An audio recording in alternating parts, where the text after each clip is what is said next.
Butch Browning is the Fire Marshal for the state of Louisiana. Hey, Mr. Butch, how are you today? Hey, good morning. How y'all doing? I mentioned to Erin last hour, it last rained in Louisiana, specifically in Shreveport in 2007. And so there is, in all reality, some degree of real danger. And people need to pay extra attention because but for the grace of God, and I'm speaking seriously now, but for the grace of God, we could be Northern California, right? You know, absolutely. The fire dangers that we've experienced in Louisiana, though they're not the same type of dynamics, you know, everyone in Shreveport area remembers several years ago when we had the fires up in Oil City, which were very tragic, burned several buildings, and fires move very fast. You know, so we have some similar dynamics. We typically don't have that high velocity of wind or that high terrain where the wind can drive fire into ravines.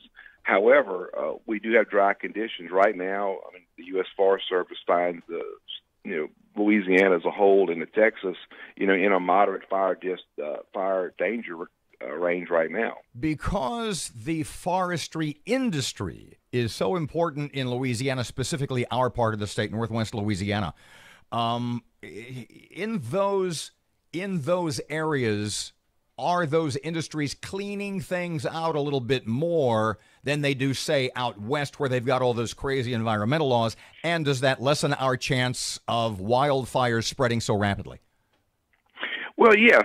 So, several things happen year-round.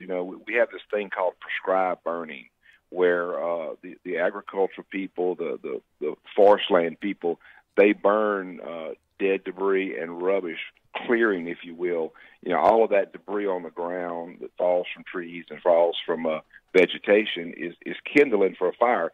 So you see a lot of land clearing, a lot of prescribed burning that occurs, and the Department of Wildlife, the Department of Ag and Forestry work real hard with those burners to do that in the right manner. So that is really pinnacle to controlling a fire once it starts.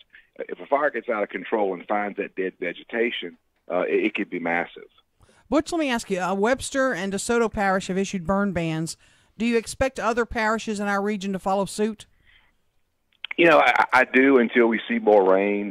We work with those parishes directly. There are times, and actually, it seemed like twice a year we were doing statewide burn bans. You all remember that? You bet. We hope it doesn't get to that, but certainly it starts at a parish level, and then we have visibility at a state level, and when necessary, we do regional and statewide burn bans. But I could see some other parishes doing that.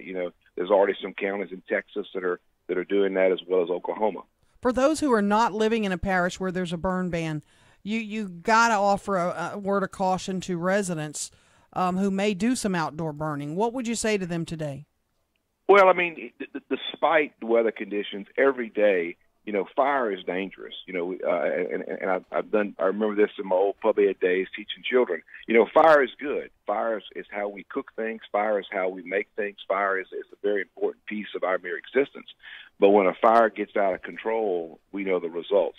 So if people are going to do outdoor burning, if they're going to burn trash, if they're going to burn debris from their property legally, you've got to attend to that fire, and you've got to have the equipment there to control that fire. A simple garden hose to put out burning embers that leave that fire, or if that fire is blown out of its box, to be able to extinguish that fire. You should never set an outdoor fire and leave it unattended.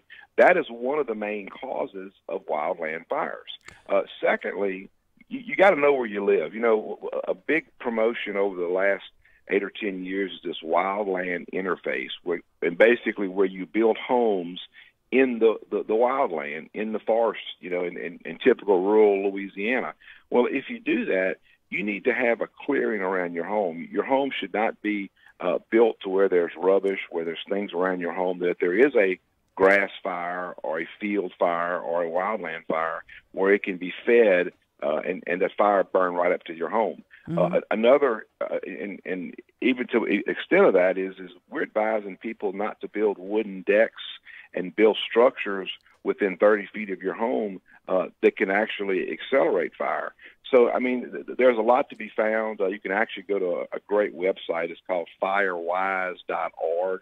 It's sponsored by the National Fire Protection Association, and it gives you a lot of community information, not only what you do to your home, but a lot of collaborations you can have with your local officials on controlling fires. Butch Browning, the state fire marshal. Let me ask you this: we may get an afternoon shower or two, later this week. Is that going to be enough to ease the conditions, or do we need a gully washer?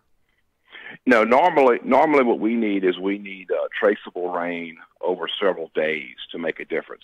An afternoon shower and the sun comes up, it doesn't really do anything to saturate the ground or saturate that vegetation is dry.